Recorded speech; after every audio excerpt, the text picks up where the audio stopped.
So hey guys, good morning and welcome back to our channel Serial Point. So we are back again with another important video on another important topic और आज का topic है NVS vacancy. NVS यानी कि नवोदय विद्यालय समिति vacancy. तो नवोदय विद्यालय ने जो है इस बार 2022 के अंदर वैकेंसीज एडवर्टाइज की है प्रिंसिपल के लिए, पीजीटी के लिए और टीजीटी के लिए और बाकी और भी पोस्ट है उनके लिए भी।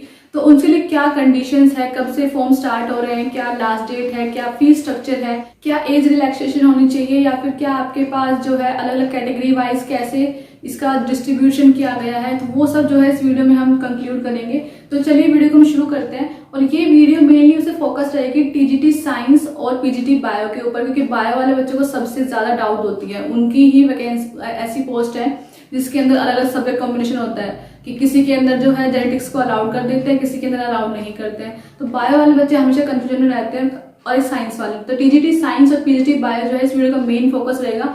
उनसे रिलेटेड जो भी डाउट्स है वो मैं पूरी इस वीडियो के अंदर जो है कंक्लूड करूंगी। तो आप प्लीज इस वीडियो को एंड तक देखना और अगर आपको इसके बाद कोई डाउट रह जाती है तो आप कमेंट बॉक्स में कमेंट करके पूछ सकते हैं।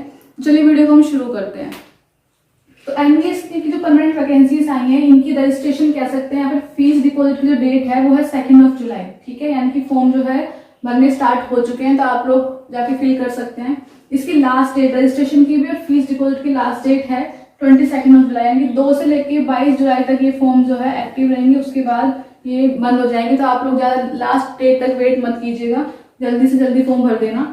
इसकी एज लिमिट क्या है? तो एज लिमिट है टीजीटी के लिए, अगर आप टीजीटी के अंदर अप्लाई कर रहे हैं तो अपर एज लिमिट है 35 ईयर्स, यानी कि मैक्सिमम आपको 35 ईयर्स होनी चाहिए। पीजीटी है तो पीजीटी के लिए अपर एज है 40 ईयर्स और अगर प्रिंसिपल के लिए अप्लाई कर रहे हो तो उसके लिए अपर एज लिमिट है 50 ईयर्स। ये है जनरल वालों के लिए, ठीक है, जो जनरल कैटेगरी में अप्लाई करते हैं। प्लस उनके साथ रिलैक्सेशन कैटेगरीज भी आती है, तो अलग अलग कैटेगरीज है, उनको अलग अलग जो है ईयर्स की रिलैक्सेशन मिलती है। तो वो जो है वो मैं डिटेल में समझाऊंगी। पर ये अपर एज लिमिट मान लीजिए जनरल वालों के जो यूआर में आते हैं उनके लिए क्या है, टीजीटी के लिए 35, पीजीटी के लिए 40 और प्रिंसिपल के लिए 50 ईयर्स, ठीक है। रिलैक्सेशन कैटेगरी में डिटेल में डिस्कस करूंगी अभी। अगर हम फीस की बात करें तो फीस अगर आपको भरनी है तो प्रिंसिपल के लिए आपको इसमें रुपए लगेंगे आपके 2000 रुपीज, पीजीटी के लगेंगे 1800 और टीजीटी के लगेंगे 1500। ये सबके लिए है। ये इसमें यूआर आ गए, ओबीसी आ गए, ईडब्ल्यूएस आ गए और जो कैटेगरी होती है। लेकिन एससी, एसटी और पीएच उनके लिए कोई फीस नहीं है। तो ये आप याद रखना कि इनके अलावा जितनी भी पोस्ट है, फिर चाहे वो कैटेगरी है यूआर, ओबीसी, ईडब्ल्यूएस, सबके लिए कॉमन फीस है, सिर्फ इनके लिए कोई फीस नहीं है, ठीक है। तो अगर आप एज रिलैक्सेशन की बात करें तो आपको पता है कि टीजीटी के लिए जो अपर लिमिट है वो 35 ईयर्स है, पीजीटी के लिए 40 ईयर्स है, ठीक है। उसके बाद कैटेगरी वाइज कुछ ना कुछ रिलैक्सेशन मिलती है। वो क्या कैटेगरी वाइज क्या रिलैक्सेशन है वो आप देख लेते हैं। तो अगर आप एससी एसटी से बिलोंग करते हो तो आपके लिए 5 साल का रिलैक्सेशन है। ओबीसी नॉन क्रीमी लेयर से बिलोंग करते हो तो 3 इयर्स का है। वुमेन जो किसी भी कैटेगरी की हो, यूआर, ओबीसी, ईडब्ल्यूएस या फिर एससी एसटी, जो भी वुमेन है उनके लिए है। कोई एज लिमिट नहीं है कि वो किसी भी एज में है वो अप्लाई कर सकते हैं। अगर किसी ने कंटिन्यूस सर्विस करी है सेंट्रल गवर्नमेंट के अंडर 3 साल के लिए और जो जिस पोस्ट पे फिलहाल काम कर रहे हैं वो सेम या फिर अलाइड कैडर की हो जिसके लिए अप्लाई कर रहे हैं, तो उनको 5 साल का रिलैक्सेशन मिलेगा, ठीक है। जो जम्मू कश्मीर के डोमिसाइल है कब से कब तक, 1 जनवरी 1980 से लेके 31 दिसंबर 1989 के बीच में जो रहे हैं जम्मू कश्मीर के डोमिसाइल रहे हैं, तो उनके लिए 5 साल का रिलैक्सेशन है। और पीडब्ल्यूडी कैटेगरी के अंदर क्या है कि अगर आप एससी एसटी से हो तो आपको 15 ईयर्स का रिलैक्सेशन, अगर नॉर्मल एससी एसटी हो तो 5 ईयर्स का, और अगर पीडब्ल्यूडी और उसके अंडर आते हो तो 15 ईयर्स का है। ओबीसी नॉन क्रीमी लेयर को 13 ईयर्स का, जनरल वालों को 10 ईयर्स का। और अगर आप रेगुलर एनवीएस एम्प्लॉय यानी आप एनवीएस के अंदर से काम कर रहे हो, आप टीजीटी हो, आपको पीजीटी के लिए अप्लाई करना है, फिर आप पीजीटी हो आपको प्रिंसिपल के लिए अप्लाई करना है, तो उनके लिए कोई एज बार नहीं है। वो किसी भी एज ग्रुप के हो वो अप्लाई कर सकते हैं। अब स्पेशल केस आता है एक्स सर्विसमैन का, उसको हम लोग डिटेल में पढ़ेंगे क्योंकि वो थोड़ा कंफ्यूजिंग है। तो उसको हम देख लेते हैं कि एक्स सर्विसमैन के अंदर क्या कंडीशन उन्होंने दी हुई है। तो एक्स सर्विसमैन की अगर हम बात करें तो एक्स सर्विसमैन में क्या है कि minimum 6 months of continuous service in army, navy और एयरफोर्स। तो इन 3 सर्विस में किसी एक के अंदर से मिनिमम 6 महीने तो काम किया हो। मैक्सिमम कितना भी हो सकता है। तो कैसे इसकी एज निकालेंगे, deduct his year of service from his actual as. मान लीजिए वो इंसान जो है 60 ईयर्स का है, ठीक है, तो उसने सर्विस की है कितने साल, उसने 10 साल सर्विस की है किसके अंदर, या तो आर्मी में या नेवी में या फिर एयरफोर्स के अंदर। तो उसके एक्चुअल एज में से माइनस करेंगे उसका ईयर ऑफ सर्विस, ये उसका ईयर ऑफ सर्विस है। और उसके बाद जो एज आती है, एंड इफ रिजल्टेंट एज, तो रिजल्टेंट एज कितनी आई, 50 आई, ठीक है। तो ये जो 50 है does not exceed maximum age limit prescribe for more than 3 years. तो अगर मैं इसलिए देखूं तो इसके लिए कितनी मैक्सिमम एज है, 40 ईयर्स है, तो उनको कितना साल का रिलैक्सेशन मिल सकता है, 40 + 3 43 ईयर्स। पीएचडी के केस में अगर कोई जो एक्स सर्विसमैन है उसकी रिजल्टेंट एज प्लस माइनस अगर 43 आ रही है तो वो एलिजिबल है। और अगर टीजीटी का केस देखें तो 35 + 3 कितना, 38 उसकी एज आ रही है प्लस माइनस करके, तो एलिजिबल है। इस केस में उसकी एज कितना है, 50 है, तो वो ना तो पीजीटी के एलिजिबल है ना ही टीजीटी के एलिजिबल है। तो मान लीजिए उस केस में उसका ईयर ऑफ सर्विस अगर मान ले कि उसने 20 साल जो है सर्विस की है इनके अंदर, तो कितना आएगा रिजल्टेंट एज, 40 आएगा। और 40 आया तो इसकी मैक्सिमम एज कितनी है, 40 है, वैसे एलिजिबल है पीजीटी के लिए। तो पीजीटी में 43 चाहिए, इसकी 40 है तो एलिजिबल, लेकिन टीजीटी के लिए एलिजिबल नहीं है क्योंकि पीजीटी में कितनी लिमिट चाहिए, 38 चाहिए। तो ये आपको समझ आया होगा, ये है मेन फंडा किसके लिए, एक्स सर्विसमैन के लिए। तो रिजल्टेंट एज है वो मैक्सिमम एज लिमिट के +3 करके उससे ज्यादा नहीं होनी चाहिए, ठीक है। अब अगर मान लीजिए किसी को एक साल का कंसेशन मिल रहा है, कोई एक्स सर्विसमैन भी है और उसको कुछ और जो है कंसेशन मिल रहा है और कहीं पे उसको कंसेशन मिल रहा है, तो उस केस में क्या होगा, in case of greater than 1 concession only 1 with highest permissible limit. अगर एक से ज्यादा कंसेशन मिल रहा है तो जो उस एक ही एप्लीकेबल होगा, और उन एक में से कौन सा जिसमें हाईएस्ट परमिसिबल लिमिट है, यानी कि जिसकी एज ग्रुप जो है मैक्सिमम है, तो वहां उस वाले को क्या करेंगे, एक का ही बेनिफिट ले पाएंगे, विल बी कंसिडर, ये ध्यान रखना, ठीक है। अब नेक्स्ट पॉइंट है पैटर्न का, कि एग्जाम का पैटर्न क्या होता है। टीजीटी के लिए मेरा मेन कंसर्न क्या है, टीजीटी साइंस और पीजीटी बायोलॉजी, तो उनका पैटर्न हम 1 बाय 1 डिस्कस करेंगे कि क्या पैटर्न आता है, कितने क्वेश्चंस आते हैं, सब कुछ। तो चलिए पैटर्न को हम डिस्कस करते हैं। अगर आप एग्जाम पैटर्न की बात करें, हम बात करेंगे टीजीटी साइंस के लिए, ठीक है। तो नॉर्मली हम डिस्कस कर लेते हैं कि अगर आपने टीजीटी, पीजीटी और प्रिंसिपल के लिए अप्लाई किया है तो आपका क्या होगा, CBT and computer based test होगा, उसके साथ इंटरव्यू होगा। ये है टीजीटी, पीजीटी और प्रिंसिपल के लिए। लेकिन अगर आपने लाइब्रेरियन पोस्ट के लिए अप्लाई किया है तो आपको सिर्फ सीबीटी होगा, यानी कोई इंटरव्यू वगैरह उसके अंदर नहीं है। अब पीजीटी साइंस का पैटर्न डिस्कस कर लेते हैं। टोटल इसके अंदर 150 क्वेश्चन आते हैं। कैसे डिवाइडेड है 150 क्वेश्चन, तो ये 150 क्वेश्चन 6 पार्ट के अंदर आते हैं। तो पार्ट 1 जो आपका आएगा वो आएगा जनरल अवेयरनेस, जिसके अंदर 10 क्वेश्चन आएंगे 10 मार्क्स के लिए। पार्ट 2 रीजनिंग, फिर से 10 क्वेश्चन 10 मार्क्स के लिए। और पार्ट 3 आईसीटी यानी कि computer, 10 question for 10 marks. Part 4 की बात करें तो टीचिंग एप्टीट्यूड आएगा आपका, और जो कि फिर से 10 क्वेश्चन है फॉर 10 मार्क्स। पार्ट 5 में आते हैं डोमेन नॉलेज, इसके 80 क्वेश्चन आएंगे 80 मार्क्स के लिए, यानी कि जो एक क्वेश्चन है वो 1 मार्क का है इस एग्जाम के अंदर। तो टोटल सारे कितने हो गए, 40 + 80 120, ये हो गए आपके पार्ट 5 तक। अब पार्ट 5 का डोमेन नॉलेज, उसमें क्या क्या आएगा वो देख लेते हैं। उसमें आएगा सब्जेक्ट स्पेसिफिक, मान लीजिए आप पीजीटी साइंस के लिए अप्लाई कर रहे हैं तो उसके अंदर साइंस आएगी। नेक्स्ट है critical and creative teaching based question. Third है एक्सपीरियंशियल एक्टिविटी बेस्ड पेडागोजी और केस स्टडी, ये भी आएंगी। और एनईपी 2020 यानी न्यू एजुकेशन पॉलिसी जो आई है अभी, नेशनल एजुकेशन पॉलिसी 2020 के अंदर, उससे भी क्वेश्चन फ्रेम होंगे, तो उसको आप पढ़ के जाना। तो ये टोटल है 120 क्वेश्चंस 120 मार्क्स के लिए 5th पार्ट तक। अब पार्ट 6 जो है, इसमें आपकी लैंग्वेज कॉम्पिटेंसी चेक की जाएगी, आपको लैंग्वेज पे कितनी कमांड है। तो इसमें आएगी जनरल इंग्लिश और जनरल हिंदी, इसके भी 10 क्वेश्चन, इसके भी 10 क्वेश्चन, ठीक है। उसके अलावा एक आएगा रीजनल लैंग्वेज। अब रीजनल लैंग्वेज टोटल 19 उन्होंने ऑप्शन में दिए, टोटल 19 है। उन 19 में से आपको एक चूज करनी है। मान लीजिए अगर आप इंग्लिश में कंफर्टेबल है तो आप इंग्लिश को चूज करोगे, आप हिंदी में तो आप हिंदी को चूज करो, जो भी आपको कंफर्टेबल लगे वो लैंग्वेज आप चूज कर सकते हो। सिर्फ एक करनी है आउट ऑफ 19। तो ये जो रीजनल लैंग्वेज, मान लीजिए आपने इंग्लिश चूज की तो वो इस जनरल इंग्लिश से हायर लेवल की आएगी, ठीक है। तो जनरल इंग्लिश से 10 क्वेश्चन, जनरल हिंदी के 10 क्वेश्चन, और कोई भी एक रीजनल लैंग्वेज, जिससे कितने क्वेश्चन आएंगे, फिर से 10 क्वेश्चन आएंगे। पर ध्यान रखना, इससे जो क्वेश्चन बनेंगे वो हायर लेवल के बनेंगे then the general language, English और हिंदी, इनसे हायर लेवल क्वेश्चन फ्रेम होंगे इनसे, ठीक है। अब टोटल यहाँ पे 10 और 10 के क्वेश्चन हो गए 30 क्वेश्चन। तो 120 क्वेश्चन यहाँ पे थे, 30 क्वेश्चन यहाँ पे थे, टोटल हो गए 150 क्वेश्चन। 150 क्वेश्चन आएंगे फॉर 150 मार्क्स। यहाँ पे नेगेटिव मार्किंग भी है, और नेगेटिव मार्किंग कितनी है, 1/4 है।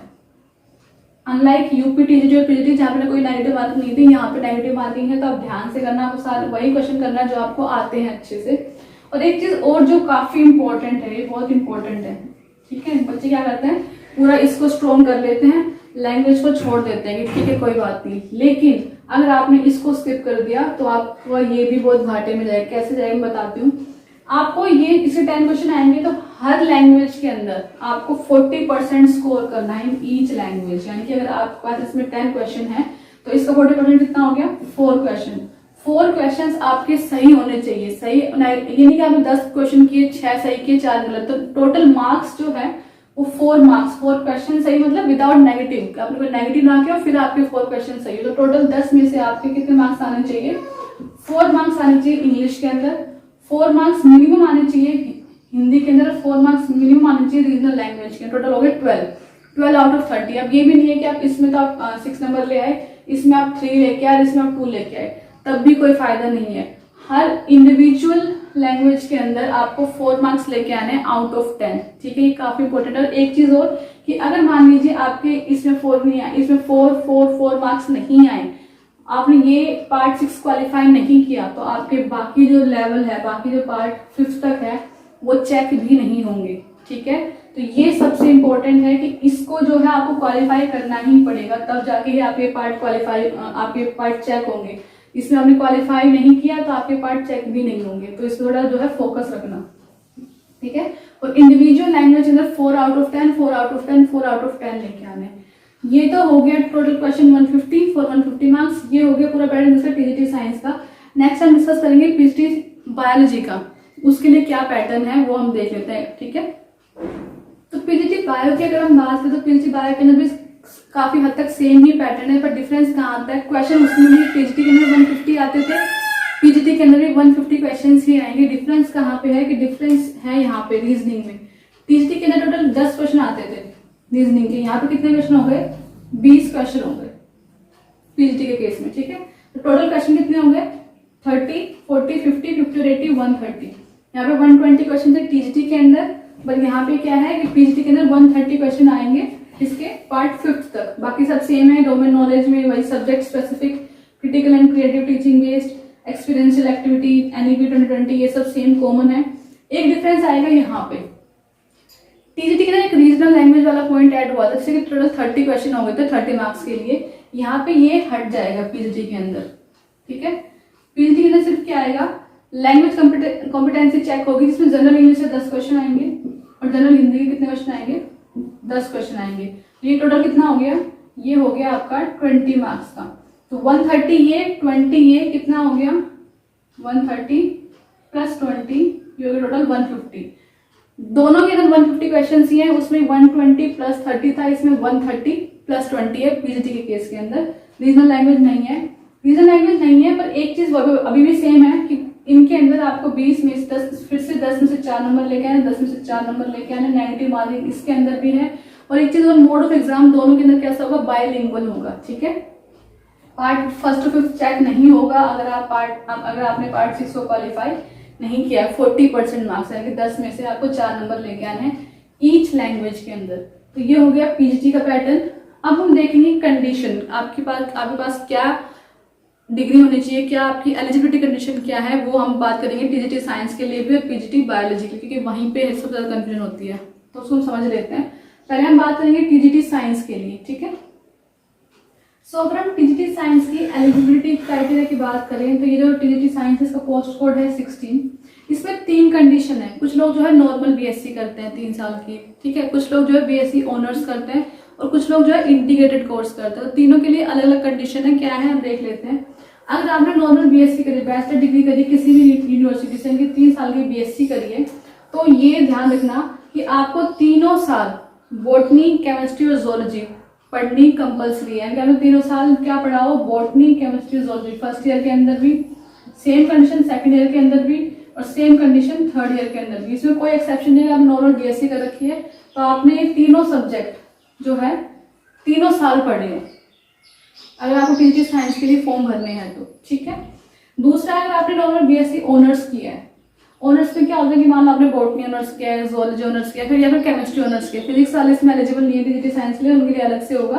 पर अगर आपको टीजीटी साइंस के लिए एलिजिबल होना है तो बॉटनी, केमिस्ट्री और जोलॉजी, इनमें से किसी एक में भी अगर आपने ऑनर्स किया है तो आप क्या करोगे कि आपने मान लीजिए आपने जोलॉजी के अंदर ऑनर्स किया है, जोलॉजी ऑनर्स आपने किया है, तो वो जो सब्जेक्ट आपका जोलॉजी वो आपको 3 साल पढ़ना है, यानी first year, second year, third year, तीनों के अंदर आपने जोलॉजी पढ़ी होनी चाहिए।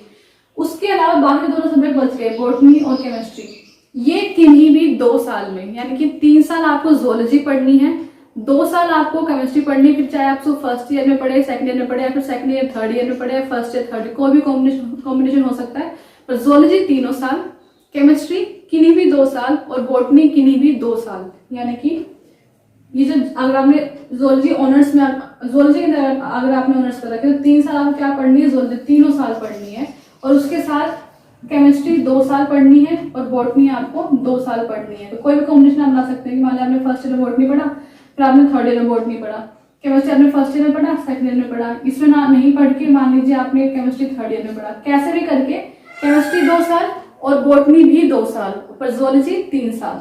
ठीक है, ये आपका ऑनर्स केस में है, तो इसको ध्यान से समझना।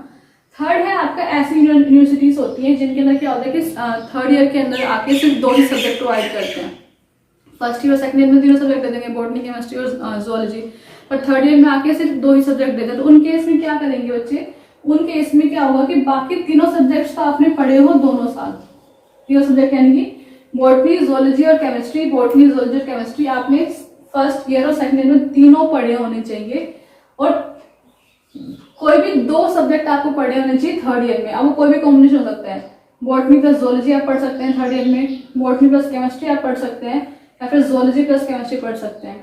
तो इसमें क्या है कि 2 साल आपने बॉटनी, जोलॉजी और केमिस्ट्री पढ़े हो, तीनों के तीनों सब्जेक्ट, और थर्ड ईयर में किसी भी कॉम्बिनेशन में कोई भी 2 सब्जेक्ट आपने पढ़े हो, अगर ये वाला थर्ड केस में।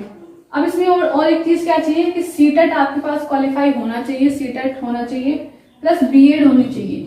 ठीक है, टीसी में अप्लाई करना है तो बीएड कंपलसरी है। एक्सेप्शन क्या है कि अगर आपने 4 साल का इंटीग्रेटेड कोर्स किया है, इसमें बीएससी और बीएड एक साथ करा देते हैं, उस केस में बीएड नहीं चाहिए। अदरवाइज अगर आपने बीएससी अलग से की है, बीएड अलग से की है, तो बीएड आपको करनी ही पड़ेगी। तो ये ध्यान रखना, एक्सेप्शन इसका इंटीग्रेटेड कोर्स, उसमें ऐसा कंपल्शन नहीं है बीएड की। और एक चीज और कि आपको कितने मार्क्स लेके आए, 50%। अब मान लीजिए इन इंडिविजुअल एंड एग्रीगेट आपने 3 साल बीएससी कर दी, आपके टोटल 50% मिनिमम मार्क्स बनने ही चाहिए, प्लस सब्जेक्ट में अगर आप जोलॉजी उठाए तो जोलॉजी में आपको 50% मिनिमम मार्क्स बनने चाहिए, ऐसे बॉटनी में और ऐसे ही केमिस्ट्री में। तो इंडिविजुअल सब्जेक्ट के अंदर भी आपको 50% चाहिए मिनिमम, और एग्रीगेट के अंदर भी मिनिमम 50% चाहिए। ज्यादा कितने हो सकते हैं, ये नहीं कि आपके मान लीजिए एग्रीगेट आपके 3 साल के मिला के सारे सब्जेक्ट के कॉम्बिनेशन आपको 50% बन रहा है, बस जोलॉजी में आपको 49 बन रहा है, तब भी आप एलिजिबल नहीं है। ठीक है, तो इंडिविजुअल के अंदर भी आपको 50% मार्क्स चाहिए मिनिमम, और एग्रीगेट के अंदर भी मिनिमम 50% मार्क्स चाहिए।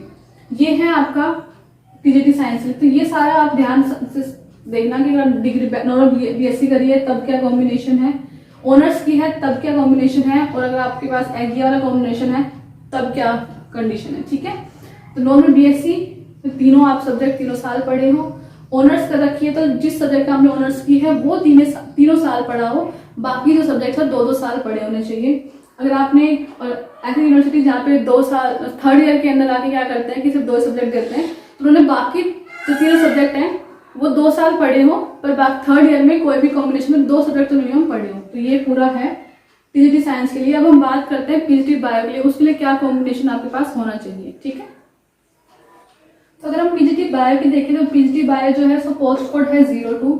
इसके अंदर आपने मास्टर्स कर रखी हो, किसके अंदर, या तो आपने मास्टर्स कर रखी हो बॉटनी के अंदर, या आपने जोलॉजी के अंदर मास्टर्स कर रखी हो, या फिर लाइफ साइंसेस के अंदर, या फिर बायो साइंस, या फिर जेनेटिक्स, या फिर माइक्रोबायो, या फिर बायोटेक्नोलॉजी, या फिर मोलिकुलर बायोलॉजी, या फिर प्लांट फिजियोलॉजी। इनमें से किसी एक में भी अगर आपने मास्टर्स कर रखी है तो आप पीजीटी बायो का फॉर्म भर सकते हैं।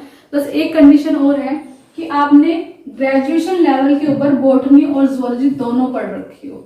ठीक है, ये इसमें एक अलग से कंडीशन ऐड कर दी है कि मास्टर्स तो आपने इनमें से किसी में भी एक में की हो, पर कंडीशन क्या है, ग्रेजुएशन लेवल पे आपने बॉटनी और जोलॉजी दोनों पढ़ रखी हो। और एक चीज और है कि उसमें कोई टाइम मेंशन नहीं है कि आपने मान लीजिए आपने कोई क्या बच्चे क्या करते हैं, जोलॉजी ऑनर्स करते हैं, बॉटनी ऑनर्स करते हैं, तो जोलॉजी सब्जेक्ट पढ़ते हैं, उसमें बॉटनी नहीं पढ़ पाते होंगे, तो वो आपने 1 सेमेस्टर पढ़ा है या फिर आपने 1 साल पढ़ा है या 2 साल पढ़ा है, वो मेंशन नहीं है।